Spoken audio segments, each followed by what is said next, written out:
The workshop itself was I would say, was a first because it brought African and Indian journalists together after a long while.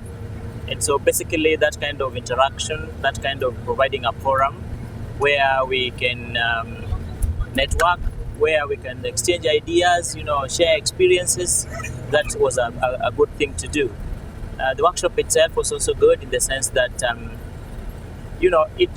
it made a very serious attempt to bring back issues of aridity and desertification back into the conversation, especially looking at it in the realm of climate change.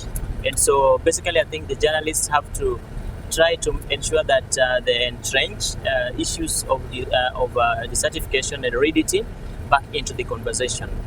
And that will need to take a lot of tools. We have social media, we have our newspapers, we have so many other tools that we can use to ensure that we bring people back into that conversation.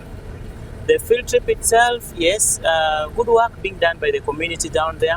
I liked community participation and community involvement into the whole project, but I realized that it might require a large piece of land, which maybe many parts in Africa for now may not have, but the places that still have open spaces, it's a good practice that should be taken up.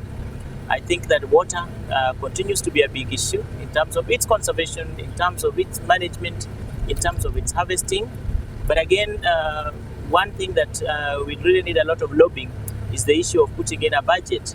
I looked at that model, and initially at the start it needs some money. So a lot of capital needs to be put into it if a government has to, replicate what I saw out there in the